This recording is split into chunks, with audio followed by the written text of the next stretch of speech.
Rachel. Hello. Thanks for being here with me. Nice to be here. So let's start from the beginning. Tell us about your childhood. I feel like my childhood is going to sound really boring. Like growing up in like kind of rural Scotland is not going to be like the most thrilling tale. I'm not going to lie. Like I pretty much climbed trees till I was like 14. Nice. Like That's very exciting. yeah, it was very protected. And I started dancing when I was like 2.5. I like did the whole, local hall and did all those things, and dance was very much like a big part of my childhood. Do you come from a big family or is it just you? There's me and my 2 sisters.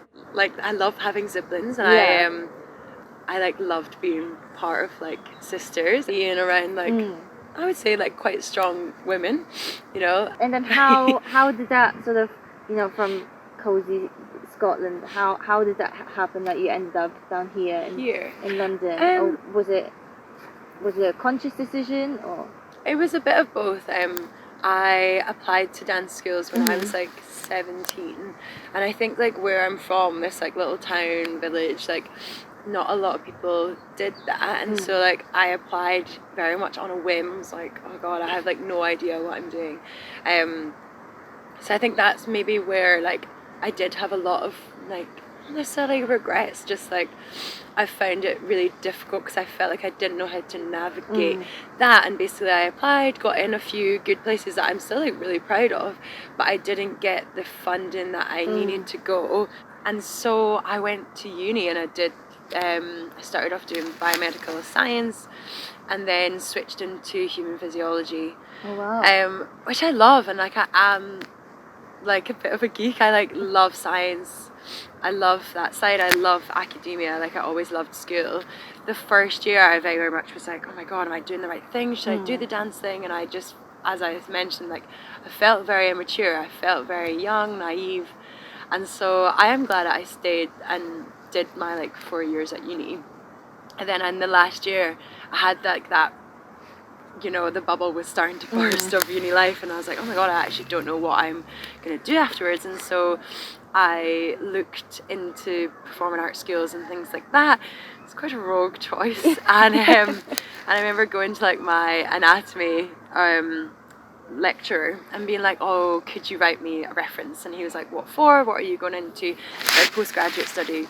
And I was like, oh no, I'm going to go to drama school. And I remember having this like very much like, yeah, because it actually wasn't an easy choice once you've gone down that road to like jump ship. It wasn't, I didn't feel like I'd wasted those years of study, because I think I got so much from that in terms of like that fire to like I studied my ass off like to get that degree, and I think that taught me so much going into training within the arts. Went down to London and was like learning Shakespeare on the train. Had like gone back to dance after like a bit of a hiatus and was like went to audition for drama school, got in, got my bursary and everything, and it just like all kind of slotted into place. So then I finished uni, had like worked over the summer to get some money, and then moved down to London. It was like I'd never been apart from to audition. I'd never like been here before. I found this random flat and like started London life. So like I think it is a bit of a wavy road to get there, and I think there's a big part of me that regrets not doing it sooner. Dance is a very ageist sector, industry, and I think I go through waves where I'm like, if I had done it when I was 17 and I'd like committed to that, I don't think I would have stuck it out, and I think I would have gone back to Scotland or done something else. And so I guess it's like accepting the route that I took and just kind of being comfortable with that. Whereas I think there's definitely been times, those late night thoughts that you have where you're like, have I absolutely fucked this? And no, I haven't. I think like that's what I needed to do to get here, and I think it's also given me a lot of resilience. And also I know a lot of dancers, and this is like no shade against them, but if I wasn't doing this, I don't know what I would be doing. Whereas I think there's a lot of other things that I could be doing, but I've chosen to be here, I've chosen to suck it out, and I think that even more like builds that resilience and that want and that like real fire drive. Like I watched this like huge, like Instagram video, and it was Willem Dafoe, and like some random TikToker was like, do you have any advice for like actors out there? And he was like, no. And I was like, oh wow, maybe that's a bit depressing. And then he was like, everyone just has to find their own way. And I was like, that's so true. What's the point in like offering out this kind of unsolicited advice? Like, you're not that person saying, oh, do X, Y, Z, and then you'll get there. I think is just like, you're actually steering people wrong, and you're doing those creative people a disservice, because it's a creative industry. So you can't just say, get this and then you'll graduate or you'll move on. It doesn't work like that. And I think that's really hard for my like scientific brain to I guess reckon with that. Yeah. But also like I respect that a lot. What is it about dance that you enjoy? What drew you to specifically dance? I actually don't know. I think like I was such a painfully shy child. Like I was so shy. I didn't have that much experience like conversating with people outside of like the realms that I knew, or like discussing different topics or things like that. And I think dance then was a way of like, I don't know, tapping into like feelings that you can't put into words, or like, yeah, like a kind of community sense when you don't necessarily feel like you have the confidence to like put yourself out there. Dance always felt like it was the glue that like maybe held me to certain friendships, or gave me the inspiration, or gave me the outlet that I needed. It gave me a sense of purpose. It gave me a sense of self. Like I loved movement. I loved like, it's just fun. You'd be like training all day and do shows, and it was all just like this really fun whirlwind adventure when you're like a teen or young child. Like it's so fun, and so why would I not want to like try and do that for the rest of my life? So I think it wasn't a light bulb moment, but I've just like, as I said, I've done it since I was like 2.5, and I just love it. And would you say that, like, I mean, it's a two-sided question, but would you say that the sort of the world or your worldview shapes dance, or that even dance shapes your worldview, in a sense? I think one thing about the world of dance that shapes my world now is just like acceptance. Like they are so inclusive. Everyone is welcome. It's not like you have to, and maybe the people would disagree with that. I think within the world of work, like you have to look a specific way. I think that's changed a lot, maybe not fully, but they're very much, inclusive of all. And I think that's definitely guided me in a really lovely direction to be like, maybe I don't fully understand where you're coming from or your viewpoint, or I've never had that experience, but I'm sure hell will, like I understand humans from that background, I think.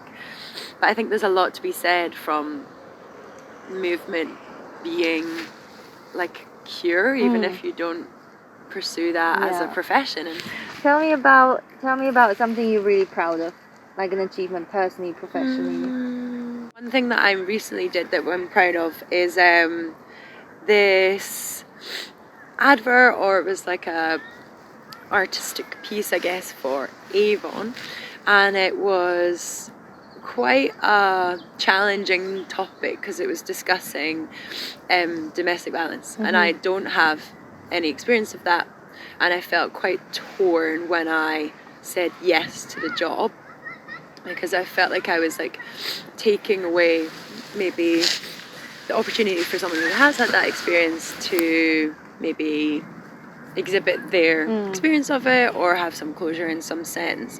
And I remember speaking to other friends who are in the industry and saying, well, all you have to do is just kind of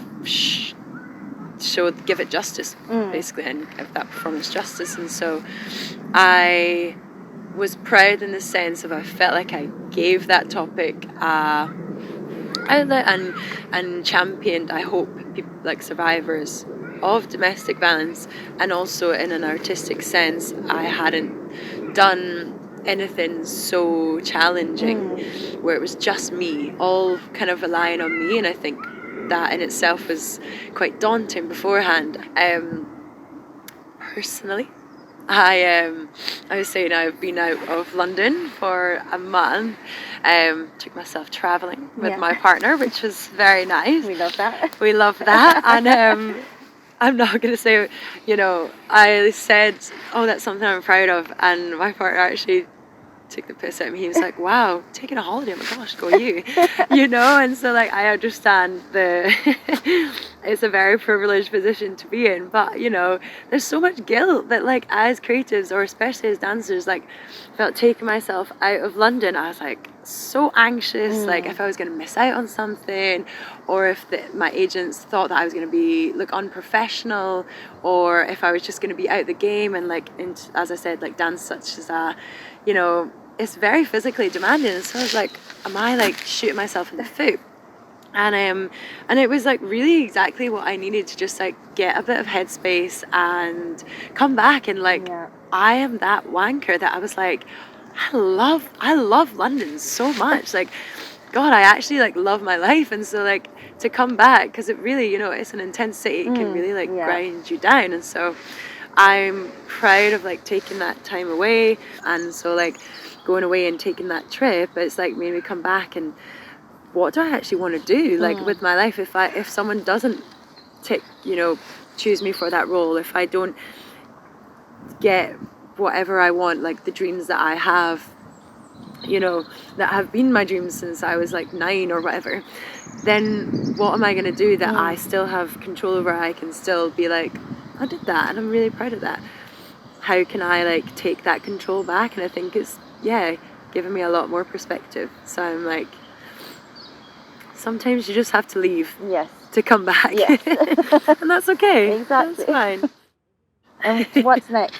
Do you have anything in mind for yourself? Woo! I think just being joyful. I think just doing stuff that I want to do, and if it goes somewhere great, that's not saying I don't want to work hard and I'm not gonna like bust a gut when I think it's the right path, but I think just like trying to listen to that little voice, because I think we all are so guilty of like, I don't even know, you know, what my decision making, it can be pretty rogue at sometimes, and I find it hard to like actually remember what I want to do. So I think that's the one thing I want to go forward with, is like trying to be led by my wants and desires and not what I think I should do, because not just being that go along and go with the flow. We are the like we can champion our own destiny. We need to be our biggest fans. Yeah. To round this lovely conversation up, if you could take this lovely bench anywhere in the world right now, where would that be? Oh God, the decision making in my life. Where do I want to be?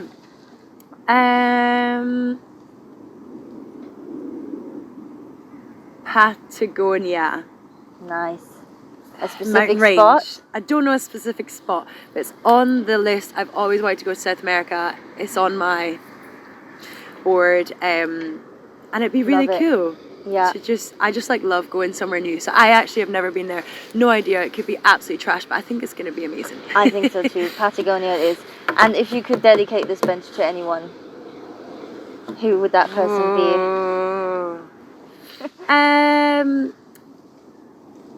My mum. Thanks, Mum. Just because she's done a lot, and it's all been, you know, not the expectation, but like she's, you know, literally got me to where I am. She was always the little voice being like, when I was like, should I go to Mexico in like 2 days time? She was like, go for it. You're like, just do it. And so like I think I've got that from her, to just be like, they're like, not fuck it mentality, but they're like, why not? You only have one life. Nice. Yeah. Well, thanks, Mum. Thank you so much for being here. Thank you for having me. That's us done.